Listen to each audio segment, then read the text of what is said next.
Love your enemies.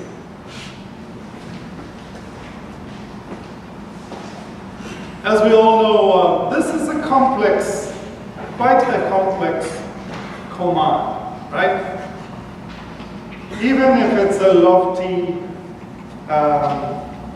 sounding virtue, it's still complex.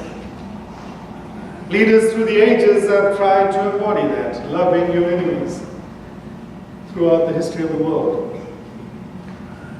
Keep your friends close and your enemies closer. That is a statement by Sun Tzu. If anyone knows Sun Tzu? It's an ancient Chinese general and philosopher from 500 years before Christ. Made famous in the 20th century by the publication of his book, The Art of War. Abraham Lincoln, the 16th President of the United States, those of you that know your history, which I don't, I had to read it up, 1861 to 65, quoted, interestingly, a Roman governor from the 15th century, saying, "Don't I destroy my enemies if I make them my friends?" He was being criticized for loving his enemies too much. Mahatma Gandhi in the 20th century said, "An eye for an eye makes the whole world blind."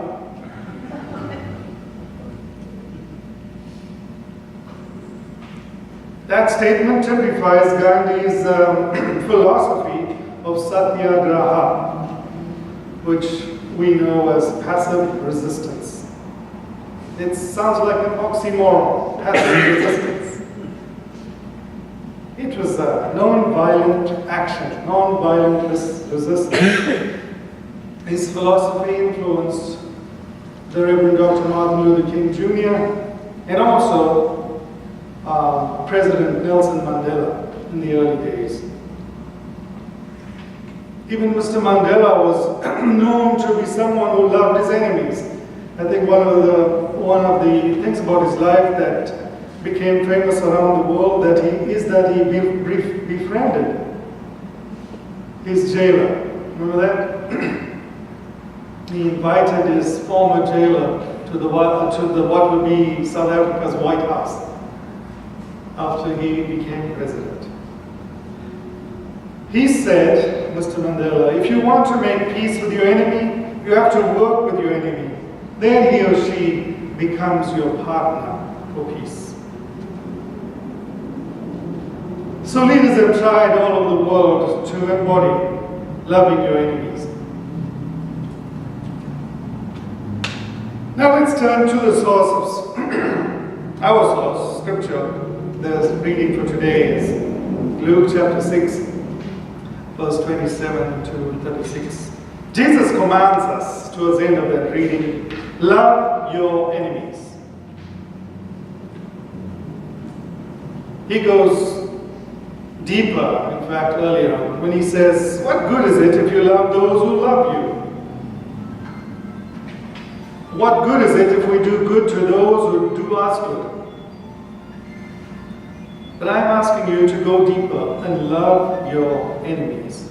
Love and love deeply and genuinely those who curse you or abuse you in any way. Well, that's a hard thing to ask. Now, I quoted all the others, but at the risk of sounding like a salesperson, showing us that Jesus is better than the others, that's what salespersons do, right? I didn't mean that, Rick, I know you're smiling, being a former salesperson. Let me just say that the great people like Sun Tzu and Lincoln and Gandhi and Mandela and MLK have nothing on Jesus when it comes to teaching on loving your neighbors. As Paul puts it when he talks about love, as he introduces the great passage, the great chapter on love. You know what that is? Normally it's always at weddings. 1 Corinthians chapter 13 tells us about love. When Paul introduces that, he says, I'm going to show you a more excellent way. I believe that Jesus is saying that he's not writing out all the efforts of people to love the enemies, but he's saying, I'm going to show you a more excellent way. All the others have a motive to love. All the people I've quoted have been politicians. Their motive is political. There's nothing wrong with that as a political strategy. In fact, it's worked. It wins. It was that strategy that Abraham Lincoln used to eventually unify the states and emancipate the slaves, even if the emancipation was a byproduct of the unification. Now that's a whole different story. Whereas Daniel will tell us more about that. He's our local conspiracy theorist. But it's still Black History Month, so sorry, Abraham. I can slide that in. But the policies of various world leaders that went as close as possible to loving your enemies have proven to work. But Jesus is commanding us to love those who persecute us, to bless those that curse us. No strings attached, no political gain, no ulterior motive, no manipulation of your enemy so that you will achieve greater good. No motive except that the gospel might come to all. There's something different about the love of God in Jesus Christ. It is about the love of God in Jesus Christ, so the gospel will be known by all that hear his words. Not just a good way of living. Forgiving and loving our enemies is in the human realm is just a shadow, a foretaste, a preview of the great love that Jesus Christ first showed for us on the cross and continues to show to us as we turn to him, even when we curse him and say all kinds of evil against him and his ways and his teachings. Jesus still tells us, I love you.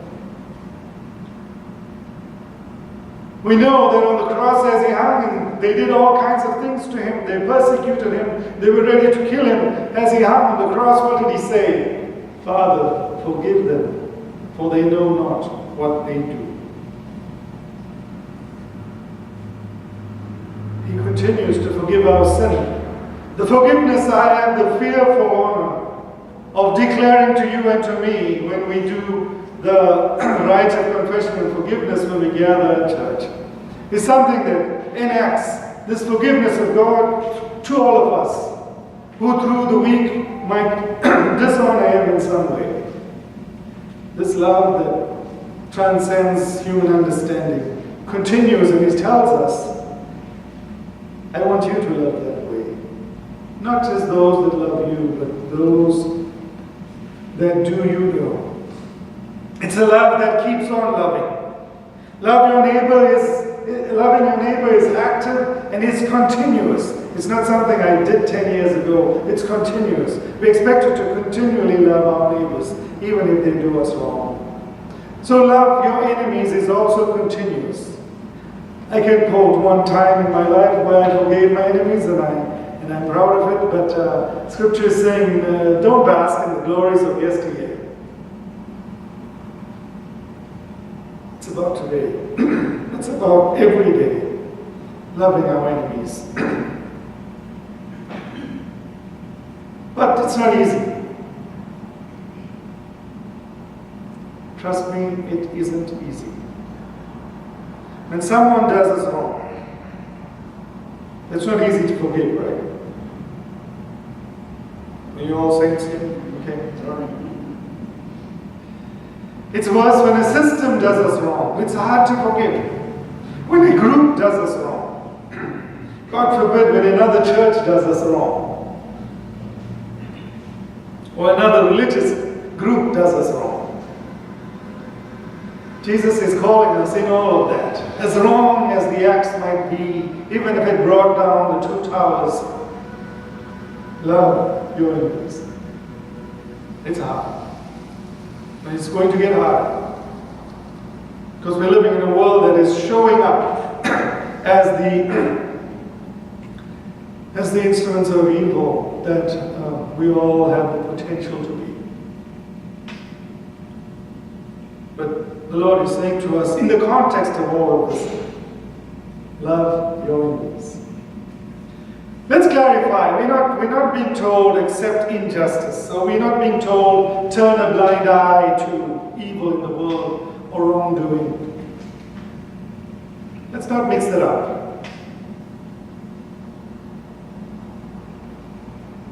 Turning the other cheek does not mean letting people go on doing the wrong thing. But we are told that amidst all the wrongdoing and the injustice in the world, we ought to show love to our enemies. Not a soppy love that covers up sin, but a love that proclaims, as Jesus proclaims to you and me, I do not condemn you. I might not like the fact that you spit in my face, but I do not condemn you. I might not like the fact that you that you do all kinds of injustice to my people, but I do not condemn you, because love will win the day. I don't write you off. This is the mystery of the love of God. And thank God that it's real, because I would have been written off, and you would have been written off. So anyone who does us evil, dare we write them off. Because then we betray the love of God in Jesus Christ, through which you and I have been saved and set free. You see, when we do not love our enemies, they control us. They pull the strings. They are the puppeteer. Because when we do not love our enemies, we are ruled by hatred. When we do not cross over to love, the love of God in Jesus Christ, as God is able to make us love, our enemies cause us to hate ourselves. Listen, we hate ourselves when we hate our enemies. We destroy ourselves when we continue to be resentful of our enemies. Someone said that resentment is me drinking the poison and hoping the one I'm resentful about will die. Get that? Because what happens is when I am resentful, I am the one who's killing myself, because I am drinking the poison of resentment. And Jesus is saying, here's the antidote to that poison: love your enemies. Cursing those who curse us and hurting those who hurt us causes us deeper pain, even if we don't want to admit it. We put ourselves in the prison and we become co-jailer with our enemy. I remember being in prison for nothing but satyagraha, passive resistance. And in my prayer alone, in my isolation cell, as I reflected on my day, yes, I was looking at the four walls, but trust me, you can reflect on your day. A lot happens inside here. I felt deeply convicted that I had sinned by embarrassing one of my jailers. I broke down and cried, and I said, Lord, forgive me. I repented, because it was hurting me, even though he did ill to me. It was a deep point in my growth as a Christian, but before I ran away with feeling like I got that, I haven't mastered it yet. I haven't mastered loving my enemy as Jesus loves me. But it's hard. It's hard. When you and I mature to the point of loving our enemies, when we mature to the point of loving our enemies in spite of what? Even if we hate what they're doing, then we turn things around. Then we begin to heal ourselves, then our pain is relieved. The more we love our enemies, the more we ourselves heal. And the less pain we inflict on ourselves and others. So that's what resentment does. When we're so full with resentment, and we don't have our finger on it, we hurt everyone else around us. Jesus is saying that's why. Love your enemies. Loving our enemies helps us to rid ourselves of that pain. It rids ourselves of that pain in a way that no Prozac or narcotics can do, whether it's prescribed or over the counter. Whether you drink it or smoke it. Loving your enemies does better at removing the pain. So many illnesses in this world, and those of you that are involved in the medical field will tell you, so many illnesses are related to resentment and hatred and feeling like a victim. Yeah? And that's why we're being called upon to love our enemies. By love of enemy, we turn pain into painkillers. We turn our pain into our painkiller. And you know it's free. Our medical insurance may not cover it, but the insurance of heaven covers it and helps us to do it. By love of enemy, let us rise up and become the victor. Let the hater become the lover. Let the oppressed set the oppressor free. Let the captive set ourselves free. Let our pain be turned into painkillers. Lord, give me that love that only you can give, so that this can happen in my life. That's what we need to pray. Amen.